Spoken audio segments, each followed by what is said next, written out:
तो आइए मेरे दोस्तों, स्वागत है आपका एक बार फिर से अपने YouTube चैनल आरपीएस क्लासेस में। तो दोस्तों आज की जो क्लास रहेगी हमारी वो रहेगी कोशिका की। ठीक है, पार्ट 1 में हमने कोशिका से जितने भी ऑनलाइन क्वेश्चन है जो भी एग्जाम में पूछे जाते हैं वो सब क्लियर करे। जैसे कोशिका की खोज किसने करी, ठीक है, मृत कोशिका की खोज किसने करी, जीवित कोशिका की खोज किसने करी, कोशिका विज्ञान का जनक किसे कहते हैं, आधुनिक कोशिका विज्ञान का जनक कहते हैं किसे कहते हैं, भारतीय कोशिका विज्ञान का जनक किसे कहते हैं, और हमने कोशिका का पावर हाउस किसे कहते हैं, कोशिका की प्रोटीन की फैक्ट्री किसे कहते हैं, पादप कोशिका का रसोई घर किसे कहते हैं। ठीक है, ये सभी जो क्वेश्चन थे ऑनलाइन जो कोशिका से बनने वाले थे वो सब हमने पार्ट 1 में पढ़े थे। आज पार्ट 2 में हम जो पढ़ेंगे वो डीएनए और आरएनए के बारे में पढ़ेंगे। तो दोस्तों आज जब तक डीएनए आरएनए को तोड़ेंगे नहीं तो जब तक छोड़ेंगे भी नहीं। जो आज की जो हमारी क्लास रहेगी वो रहेगी डीएनए और आरएनए की। तो आइए दोस्तों शुरू करते हैं। दोस्तों ये है हमारी कोशिका। ठीक है, पहले तो देखो कोशिका दो प्रकार की होती हैं। ठीक है, कोशिका दो प्रकार की होती हैं। एक होती हैं प्रोकैरियोटिक कोशिकाएं,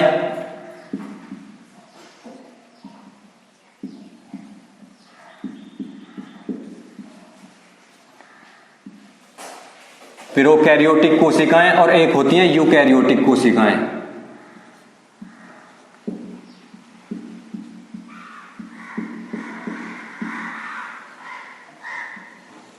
यूकैरियोटिक कोशिकाएं।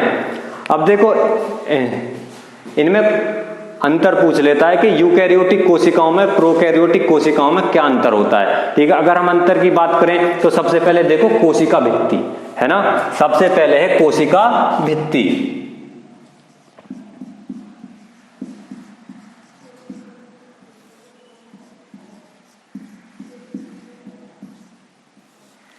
कोशिका भित्ति। अगर हम कोशिका भित्ति की बात करें तो ये जो प्रोकैरियोटिक कोशिकाएं हैं ना, ठीक है, कौन सी वाली, प्रोकैरियोटिक कोशिकाएं। ठीक है, इनमें जो कोशिका भित्ति बनी होती है ना वो प्रोटीन तथा कार्बोहाइड्रेट, प्रोटीन और कार्बोहाइड्रेट की बनी होती है। किसकी, प्रोटीन और कार्बोहाइड्रेट।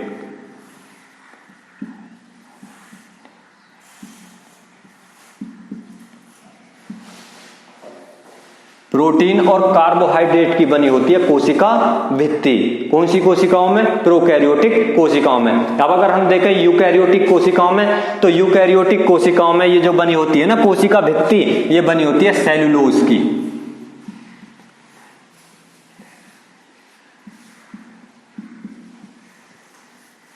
किसकी बनी होती है, सेल्यूलोज की। ठीक है, सेल्यूलोज की बनी होती है। अब देखो श्वसन है, नंबर 2 है, नंबर 1 तो कोशिका भित्ति, नंबर 2 है श्वसन। श्वसन की बात करें तो जो प्रोकैरियोटिक कोशिका है ना, ठीक है, इनमें जो श्वसन होता है प्लाज्मा झिल्ली द्वारा। ठीक है, प्लाज्मा झिल्ली।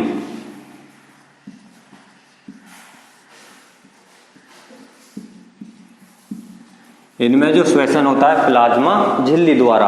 अगर यूकैरियोटिक की बात करें तो इनमें जो श्वसन होता है वो माइटोकॉन्ड्रिया द्वारा। ठीक है,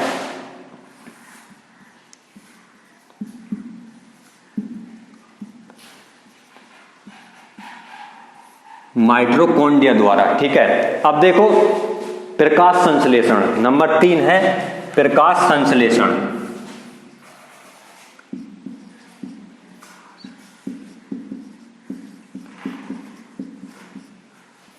प्रकाश संश्लेषण। ठीक है, अगर प्रोकैरियोटिक कोशिकाओं में पूछे प्रकाश संश्लेषण कहां होता है, थाइलेकाइड में। ठीक है, इनमें होता है जी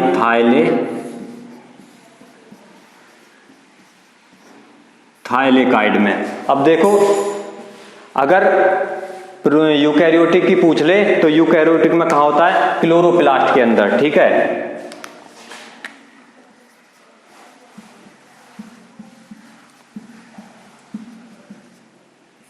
क्लोरोप्लास्ट के अंदर। ठीक है, अब देखो नंबर 4 है कोशिका विभाजन। ठीक है, नंबर 4 है कोशिका विभाजन।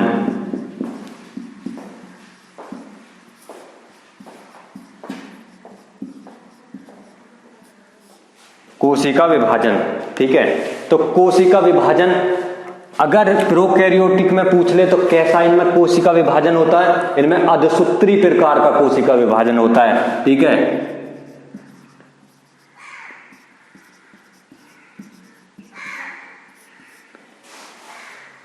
अधसूत्री प्रकार का, ठीक है। यूकैरियोटिक की बात करें हम तो यूकैरियोटिक में अधसूत्री और समसूत्री दोनों प्रकार का होता है, ठीक है। तो कोशिका विभाजन जो यूकैरियोटिक में अधसूत्री और समसूत्री दोनों प्रकार का होता है, ठीक है।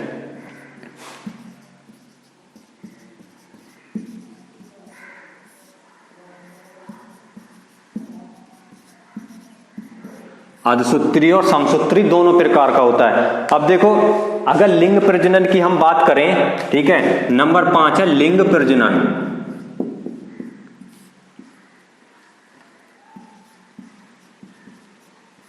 लिंग प्रजनन, ठीक है। जो हमारी प्रोकैरियोटिक है इनमें तो लिंग प्रजनन नहीं पाया जाता, ठीक है। और जो यूकैरियोटिक है इनमें क्या है, लिंग प्रजनन पाया जाता है, ठीक है। तो देखो लिंग प्रजनन इसमें नहीं पाया जाता, लिखेंगे इसमें नहीं पाया जाता। और जो यूकैरियोटिक है इसमें लिंग प्रजनन पाया जाता है, ठीक है। यूकैरियोटिक कोशिकाओं में लिंग प्रजनन पाया जाता है। अब देखो डीएनए, ठीक है। अगर हम डीएनए की बात करें, नंबर 6 है इनमें डिफरेंट डीएनए, ठीक है। अगर प्रोकैरियोटिक में पूछे तो डीएनए इनमें कैसा पाया जाता है, एकल सूत्र के रूप में, ठीक है। एकल सूत्र के रूप में पाया जाता है इनमें डीएनए।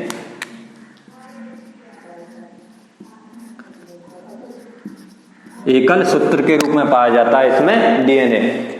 अगर यूकैरियोटिक की बात करें तो इसमें पूर्ण विकसित और दोहरे सूत्र के रूप में पाया जाता है डीएनए, ठीक है। तो यूकैरियोटिक में पूर्ण विकसित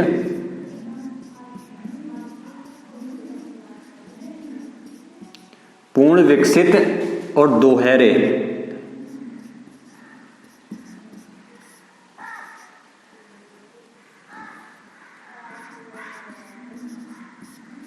पूर्ण विकसित और दोहरे सूत्र के रूप में पाया जाता है इसमें डीएनए। अब देखो अगर पूछ ले राइबोसोम, ठीक है, राइबोसोम नंबर 7 है राइबोसोम।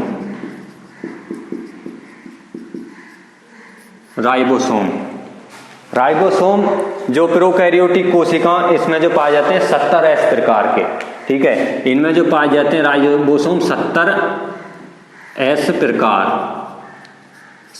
प्रकार के राइबोसोम पाए जाते हैं प्रोकैरियोटिक कोशिकाओं में। और यूकैरियोटिक कोशिकाओं में 80S प्रकार के राइबोसोम पाए जाते हैं, ठीक है।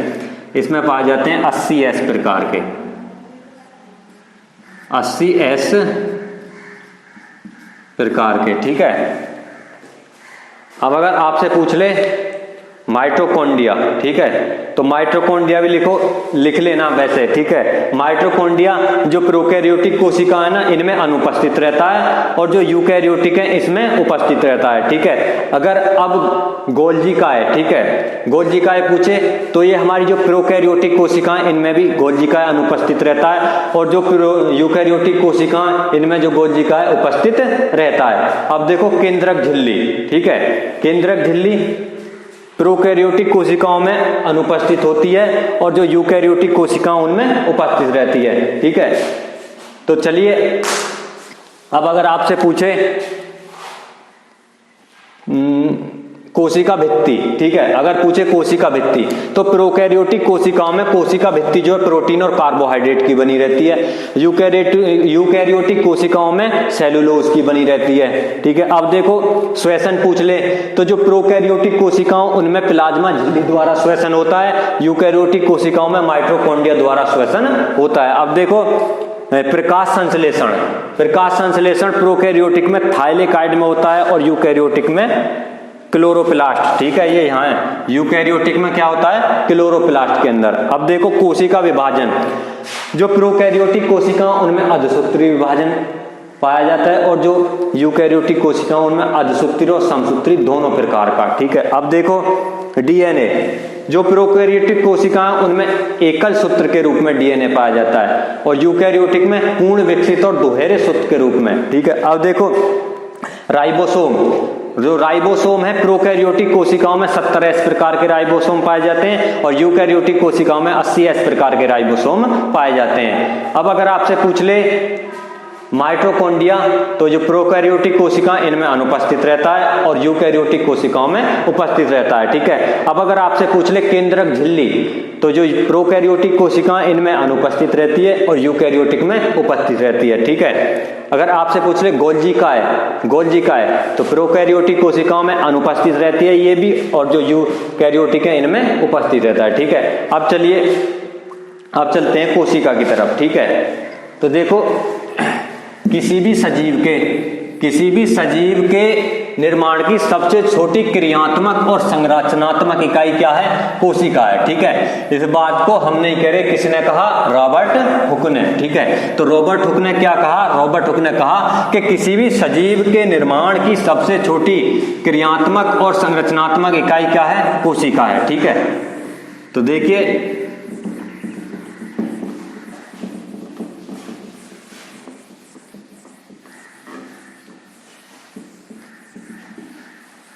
देखिए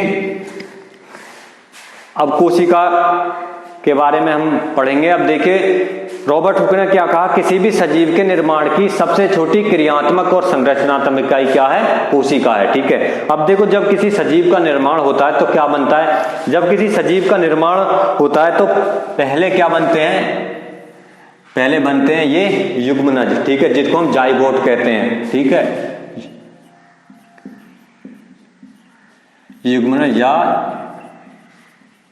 जाइगोट। ठीक है, फिर यही जाइगोट विभाजित होकर क्या बनाते हैं? छोटी छोटी बहुत सारी क्या ये कोशिकाएं बना लेते हैं। ठीक है, अब यही कोशिकाएं, ठीक है, ये बहुत सारी कोशिकाएं मिलकर क्या बनाती हैं? ठीक है, ये बनाती हैं ऊतक। ठीक है, टिश्यूज। क्या बनाती हैं? टिश्यूज या ऊतक। ठीक है, ये होगी हमारी कोशिका। इन्होंने क्या बना दिए मिलकर के? ऊतक। ठीक है, अब ये बहुत सारे ऊतक मिलकर क्या बनाते हैं? अंग बनाते हैं। ठीक है, क्या बनाते हैं? अंग बनाते हैं। ठीक है, जैसे हमारे किडनी है, फेफड़े हैं, लीवर हैं। ठीक है, ये बहुत सारे ऊतक मिलकर क्या बनाते हैं? अंग। अब ये बहुत सारे अंग मिलकर क्या बनाते हैं? अंग तंत्र, जैसे पाचन तंत्र, उत्सर्जन तंत्र, परिसंचरण तंत्र। ठीक है, तो ये बहुत सारे अंग मिलकर क्या बनाते हैं? अंग तंत्र। ठीक है, ऑर्गन सिस्टम। अब देखो ये बहुत सारे अंग तंत्र जब मिल जाते हैं तो किसका निर्माण होता है? तब एक सजीव का निर्माण होता है। ठीक है, जब क्या बनता है? एक शरीर बनता है। ठीक है, एक बॉडी बनती है। ठीक है, शरीर। तो पहले क्या बने? पहले जाइगोट बने या युग्मनज बने। ठीक है, वे विभाजित होकर क्या बनाते हैं? बहुत सारी कोशिकाएं बना देते हैं। अब ये कोशिकाएं जो हैं, ये कोशिका बहुत सारी कोशिका जुड़ करके क्या बनाती हैं? ऊतक। ठीक है, टिश्यूज। अब ये बहुत सारे जो टिश्यूज हैं ये जुड़ करके क्या बनाते हैं? अंग बनाते हैं। और ये बहुत सारे अंग जुड़ करके क्या? अंग तंत्र बनाते हैं। और जब अंग तंत्र बहुत सारे जब ये अंग तंत्र मिलते हैं तो क्या एक बॉडी बनती है, एक शरीर का निर्माण होता है, या हम कह सकते हैं एक सजीव का निर्माण होता है। तो सजीव के निर्माण की सबसे छोटी क्रियात्मक या संरचनात्मक इकाई क्या है? कोशिका है। ठीक है, अब देखो कुछ जो जीव हैं, कुछ जो सजीव हैं, वो उनका जो शरीर है एक कोशिका से मिलकर बना होता है, और बहुत सारे जो जीव हैं उनका शरीर बहुत सारी कोशिकाओं से मिलकर के बना होता है। जिन जीवों का शरीर एक कोशिका से मिलकर बना होता है उनको कहते हैं हम एक कोशिकीय जीव, और जिनका शरीर बहुत सारी कोशिकाओं से मिलकर बना होता है उनको कहते हैं बहुकोशिकीय जीव। तो एक कोशिकीय जीव, जैसे एक कोशिकीय जीव लिख लो, जैसे पैरामीशियम,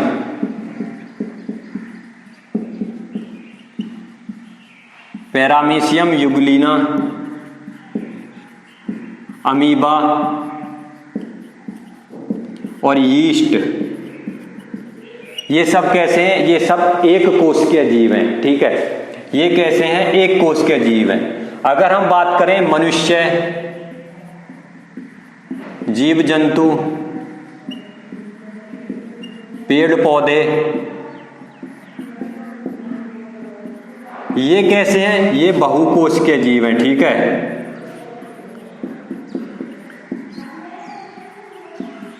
बहुकोशिकीय जीव, ठीक है। इन सजीवों का जो शरीर है बहुत सारी कोशिकाओं से मिलकर बना होता है। और ये कैसे हैं? ये एक कोशिकीय जीव हैं, एक कोशिकीय जीव।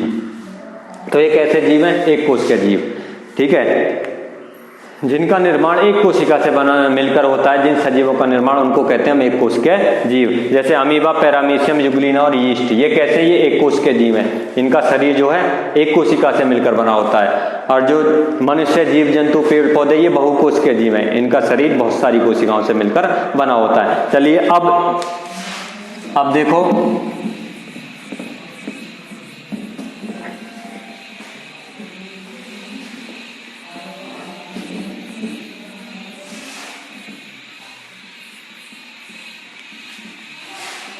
अब हम एक कॉमन सेल उठाते हैं, ठीक है। अब हम एक कॉमन सेल उठाते हैं, ठीक है। ये होगी हमारी क्या? एक कोशिका, और ये होगा इसके अंदर केंद्रक, ठीक है। क्या है ये? केंद्रक। अब इस केंद्रक में रहते हैं डीएनए और आरएनए,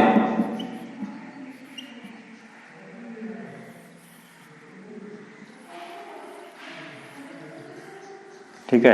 ये क्या है? ये है जी माइटोकॉन्ड्रिया, ठीक है।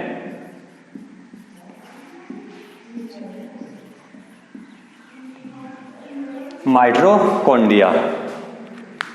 अब देखो, पहले हम केंद्रक से शुरू करते हैं, ठीक है। तो कोशिका में अगर पूछ ले केंद्रक की खोज किसने करी, तो किसने करी? रॉबर्ट ब्राउन ने, ठीक है। अब देखो केंद्रक के अंदर क्या रहते हैं? केंद्रक के अंदर डीएनए और आरएनए, किसके रूप में? न्यूक्लिक अम्ल के रूप में। अगर पूछ ले किसके रूप में रहते हैं? ये न्यूक्लिक अम्ल,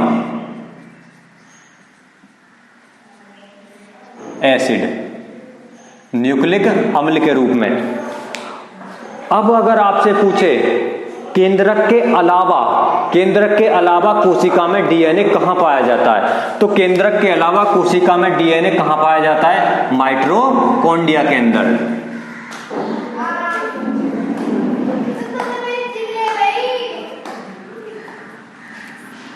कोशिका में केंद्रक के अंदर जो डीएनए पाया जाता है वो माइटोकॉन्ड्रिया में पाया जाता है। अगर आपसे पूछे कोशिका में केंद्रक के अलावा आरएनए कहां पाया जाता है, तो आरएनए कहां पाया जाता है? कोशिका द्रव्य में।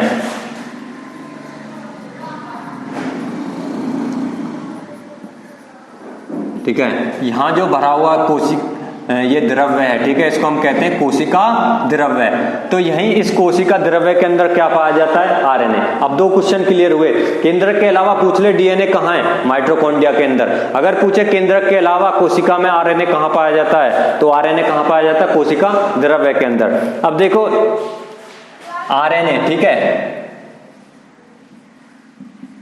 आरएनए अगर पूछ ले आरएनए का मॉडल किसने दिया, तो आरएनए का मॉडल दिया फ्रेडरिक मिशर के द्वारा। आरएनए का मॉडल दिया गया है।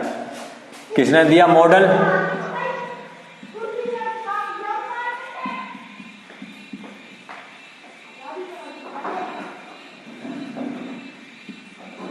फ्रेडरिक मिशर के द्वारा आरएनए का मॉडल दिया गया। आरएनए, ठीक है, राइबोज न्यूक्लिक एसिड। अब अगर आपसे पूछ ले आरएनए में कौन सी शर्करा पाई जाती है, तो शर्करा कौन सी है? राइबोज शर्करा, ठीक है,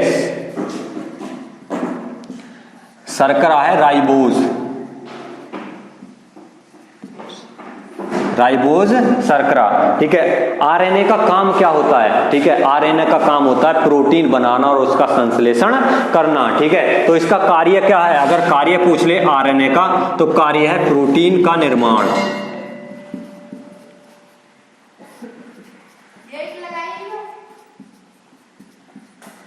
प्रोटीन का निर्माण, ठीक है, और उसका संश्लेषण करना। अब देखो आरएनए तीन प्रकार के होते हैं, ठीक है। एक तो एमआरएनए, टीआरएनए और आरआरएनए। एमआरएनए मैसेंजर आरएनए और टीआरएनए ट्रांसफर आरएनए और आरआरएनए राइबोसोम आरएनए। तो देखो आरएनए तीन प्रकार के होते हैं। नंबर एक है टीआरएनए, RRNA, RRNA, ठीक है, और एक है mRNA।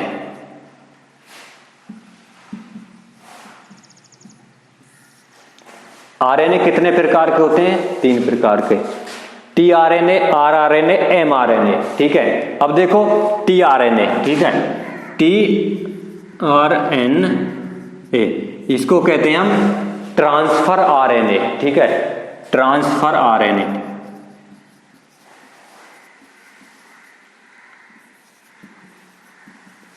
अब देखो rRNA, rRNA, राइबोसोम आरएनए, ठीक है।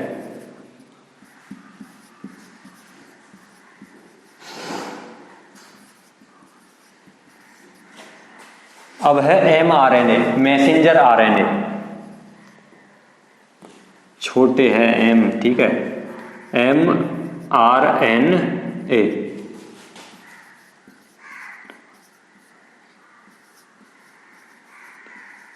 मैसेंजर आरएनए, ठीक है। तो देखो आरएनए कितने प्रकार के होते हैं? आरएनए 3 प्रकार के होते हैं, ठीक है, tRNA, mRNA और rRNA।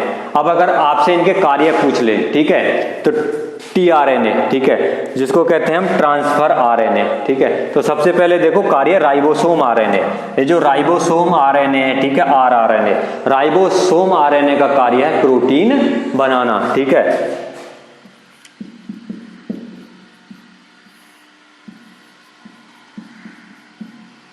प्रोटीन बनाना। ट्रांसफर आरएनए, ट्रांसफर आरएनए का कार्य है जो ये rRNA जो प्रोटीन बनाई है ना, इसको ले जाकर कहाँ? कोशिका के जिस पार्ट के पास जितनी प्रोटीन की जरूरत है उसके पास ट्रांसफर करके आना।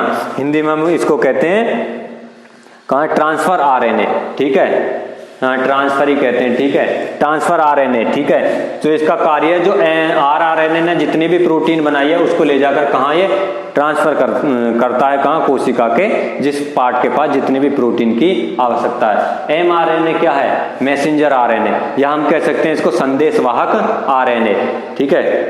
tRNA ट्रांसफर आरएनए को हिंदी में कहते हैं स्थानांतरित आरएनए, है ना, स्थानांतरित आरएनए। तो मैसेंजर आरएनए, ठीक है, ये क्या? मैसेज, संदेशवाहक आरएनए, ये संदेश मैसेज लेकर आएगा, ठीक है, कि कोशिका के किस पार्ट के पास कितनी प्रोटीन की जरूरत है, ठीक है। तो किसके पास लेकर आएगा? राइबोसोम आरएनए के पास। अब राइबोसोम आरएनए क्या करेगा? उतनी ही प्रोटीन बना देगा, और जो हमारा ये है ना tRNA ट्रांसफर आरएनए, उस प्रोटीन को ले जाकर उसके पास क्या कर देगा? ट्रांसफर कर देगा, ठीक है। तो आरएनए 3 प्रकार के होते हैं, ट्रांसफर आरएनए, मैसेंजर आरएनए और राइबोसोम आरएनए, ठीक है। मैसेंजर आरएनए का क्या कार्य है? ये संदेश लेकर आएगा कि कोशिका के किस पार्ट के पास कितनी प्रोटीन की आवश्यकता है। राइबोसोम आरएनए ये उतनी प्रोटीन बना देगा, ठीक है। साइंस में जहां भी तुम राइबो या राइबोसोम शब्द देखो तो उसका सीधा मतलब है प्रोटीन बनाना या उसका संश्लेषण करना। तो राइबोसोम आरएनए ने उतनी प्रोटीन बना दी। अब जो ट्रांसफर आरएनए, जो स्थानांतरित आरएनए, ये क्या करेगा? उस प्रोटीन को ले जाकर उस पार्ट के पास क्या? स्थानांतरित कर देगा, ठीक है। अब देखो डीएनए को देखते हैं हम, ठीक है। डीएनए क्या है? डीएनए एक आनुवांशिक पदार्थ है, ठीक है।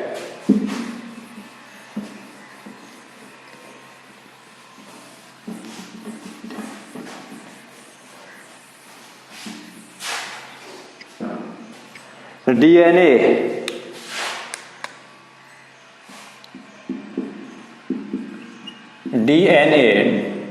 डीऑक्सी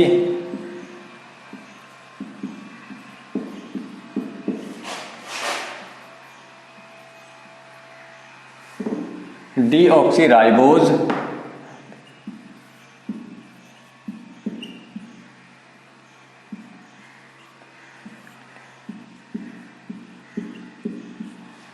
डीऑक्सीराइबोस न्यूक्लिक अम्ल, यह है डीएनए का पूरा नाम। अगर आपसे अब पूछ रहे डीएनए में कौन सी शर्करा पाई जाती है, ठीक है, तो डीएनए में डीऑक्सीराइबोस है ना, डीऑक्सीराइबोस शर्करा, या कहते हैं राइबोस नहीं, डीऑक्सीराइबोस शर्करा पाई जाती है, और आरएनए में राइबोस। ठीक है, अब देखो डीएनए का मॉडल किसने दिया, तो डीएनए का जो मॉडल है वाटसन एवं क्रिक, वाटसन एवं क्रिक,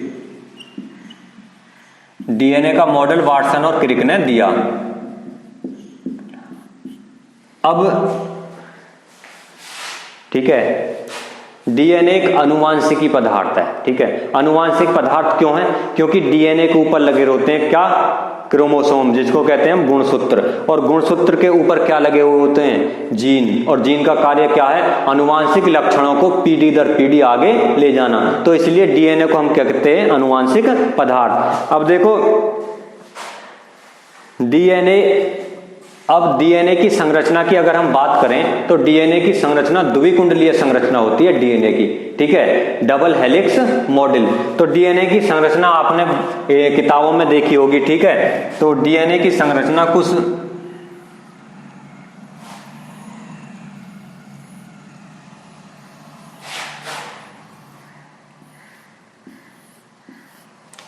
है ना, कुछ ऐसी होती है डबल हेलिक्स मॉडल डीएनए, और डीएनए की संरचना में कुछ क्षार जुड़े होते हैं, नाइट्रोजनी क्षार। ठीक है, ए डबल बॉन्ड टी, मार करना चल रहा, पानी गिर दिया, मैं इंक गिरी है।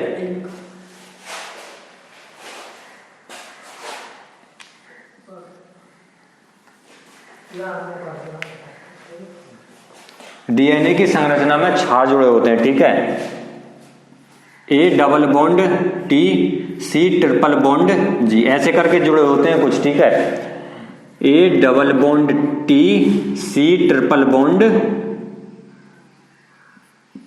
जी, A double bond T, C triple bond G. ठीक है, ये कौन से क्षार हैं, ये है नाइट्रोजनी क्षार।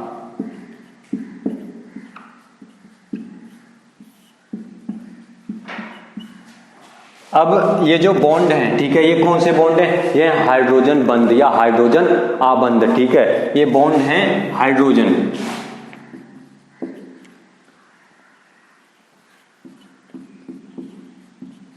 Hydrogen bond.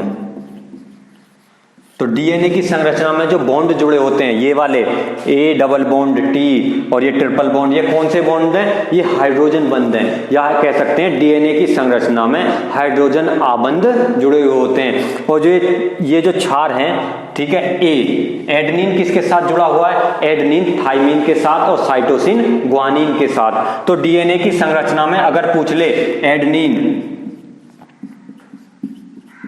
एडेनिन किसके साथ जुड़ा हुआ है, एडेनिन थाइमिन, एडेनिन जुड़ा हुआ है थाइमिन के साथ। अगर पूछ ले साइटोसिन, ये वाला साइटोसिन, डीएनए की संरचना में जो क्षार है साइटोसिन किसके साथ जुड़ा रहता है, ग्वानिन के साथ।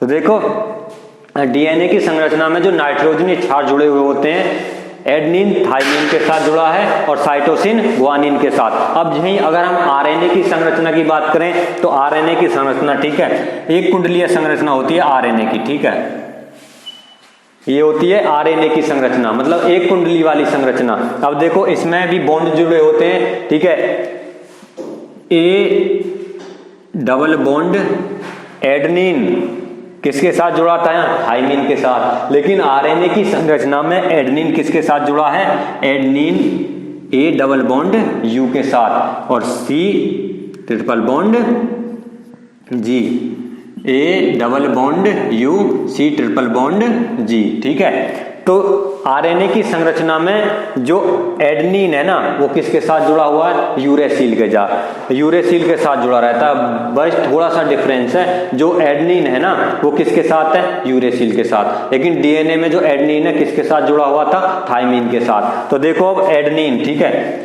आरएनए की संरचना में जो एडेनिन है,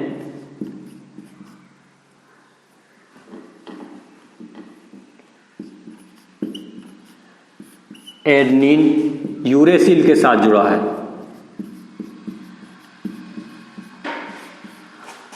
और साइटोसिन ग्वानिन।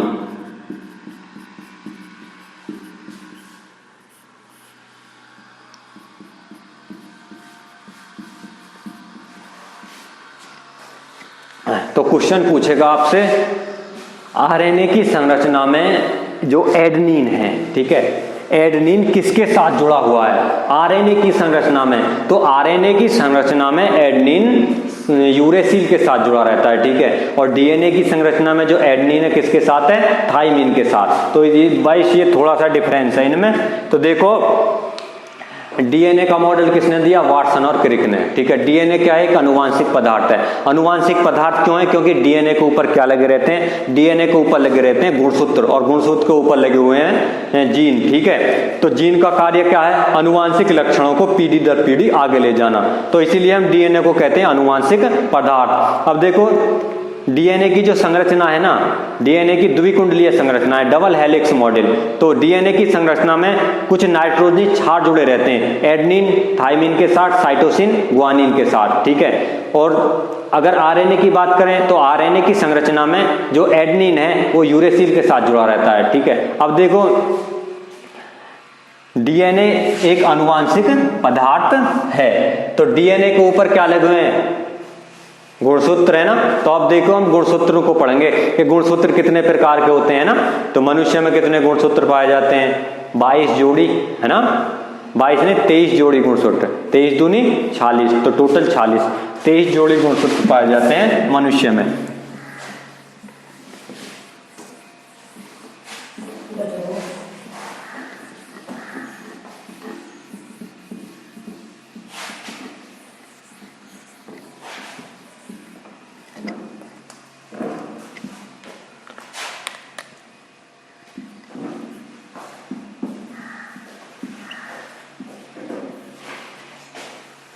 देखो गुणसूत्र है ना, ये होगी हमारी डीएनए की संरचना,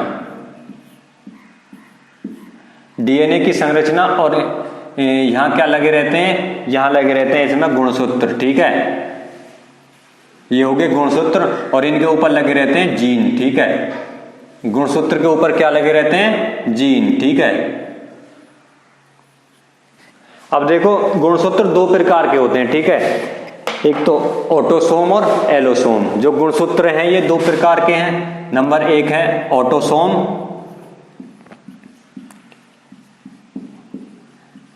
ऑटोसोम, और नंबर 2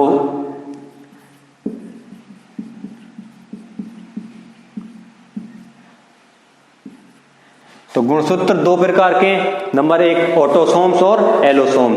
अगर ऑटोसोम्स की बात करें तो ये कितने होते हैं? ये होते हैं 22 जोड़ी, और ये जो एलोसोम होते हैं ये होते हैं 1 जोड़ी गुणसूत्र। अब आपसे अगर पूछ ले, ठीक है, लड़का लड़की में समान गुणसूत्र कौन से होते हैं? तो लड़का लड़की में समान गुणसूत्र ऑटोसोम होते हैं, ठीक है। कितने? 22 जोड़ी, ठीक है। जब बच्चा जो है ना, जब बच्चा बन रहा होता है ना, तो उसके अंदर जो 22 जोड़ी गुणसूत्र होते हैं ना, ये क्या है? ये समान गुणसूत्र होते हैं, चाहे लड़का हो या लड़की हो, ठीक है। तो ये 22 जोड़ी जो गुणसूत्र है ना, ये क्या होते हैं? समान गुणसूत्र। तो अगर आपसे पूछ ले लड़का लड़की में समान गुणसूत्र कौन से होते हैं, तो ऑटोसोम जो गुणसूत्र हैं, जो 22 जोड़ी गुणसूत्र हैं, ये लड़का लड़की में समान गुणसूत्र होते हैं। अब देखो 1 जोड़ी ऑटोसोम। अगर आपसे पूछ ले लिंग निर्धारण गुणसूत्र कौन से होते हैं, तो लिंग निर्धारण जो गुणसूत्र है ना, वो एलोसोम्स होते हैं। ये 1 जोड़ी होते हैं, किससे आते हैं? ये माता और पिता से आते हैं, ठीक है। जो 1 जोड़ी ये एलोसोम गुणसूत्र हैं, ये माता और पिता से आते हैं, ठीक है। माता के 2 गुणसूत्र हैं X और पिता के हैं X Y, ठीक है। अब देखो इनको हम लिंग निर्धारण गुणसूत्र क्यों कहते हैं, ठीक है। जब 22 दूनी 44 गुणसूत्र, ठीक है, 44 गुणसूत्र क्या है? लड़का लड़की में समान गुणसूत्र हैं, ठीक है। ये 22 जोड़ी गुणसूत्र है उनमें, लेकिन अभी होने वाले बच्चे की ये पता नहीं है कि लड़की है या लड़का है। अब ये दो गुणसूत्र है बच्चे का, क्या इनको कहते हैं लिंग निर्धारण गुणसूत्र। कैसे, अगर देखो माता से तो कॉमन है, माता से तो कॉमन है एक्स ही आएगी, ठीक है। अगर मान लो माता से तो एक्स ही आनी है, ठीक है, माता से एक्स आती है और पिता से क्या आया वाई, ठीक है। अगर पिता से वाई गुणसूत्र आता है और माता से एक्स, ठीक है, तो देखो बच्चे का लिंग बदल दिया इन्होंने, तो होने वाला बच्चा क्या होगा, लड़का, बॉय है ना, लड़का होगा, ठीक है। अगर देखो माता से तो एक्स ही आएगी, अगर पिता से एक्स नहीं आकर अगर वाई नहीं आकर अगर एक्स गुणसूत्र आते तो देखो एक्स एक्स क्या होती, बच्चे का लिंग बदल दिया इसने, क्या, तो होने वाला जो बच्चा क्या होगा, लड़की। तो इसलिए हम इनको कहते हैं लिंग निर्धारण गुणसूत्र। तो अगर आपसे अब पूछे लिंग निर्धारण गुणसूत्र कौन से हैं, तो लिंग निर्धारण गुणसूत्र एक जोड़ी, कौन से, एलोसोम गुणसूत्र। किससे आते हैं, माता और पिता से। लड़का लड़की में समान गुणसूत्र ऑटोसोम, कितने, 22 जोड़ी, या कह सकते हैं कितने, 44 गुणसूत्र, ठीक है। तो 44 गुणसूत्र लड़का लड़की में समान गुणसूत्र होते हैं, ठीक है। और जो एक जोड़ी है ये एलोसोम गुणसूत्र, ये माता और पिता से आते हैं जो बच्चे का क्या, लिंग बदल देते हैं, ठीक है। तो इसलिए इनको कहते हैं लिंग निर्धारण गुणसूत्र। तो आज की क्लास में इतना ही। आगे आज तो हमने कोशिका के केंद्रक में जो डीएनए आरएनए उनके बारे में पढ़ा। उम्मीद करते हैं आपकी समझ में आया होगा ये सब कुछ जो अभी हमने पढ़ाया है। तो चलिए, अगर वीडियो अच्छी लगी हो तो इसको सब्सक्राइब करें, लाइक करें और शेयर करें, ठीक है। और हमारे चैनल को सब्सक्राइब कर लें, क्योंकि आने वाली जो वीडियो है वो सभी आप तक पहुंचती रहे।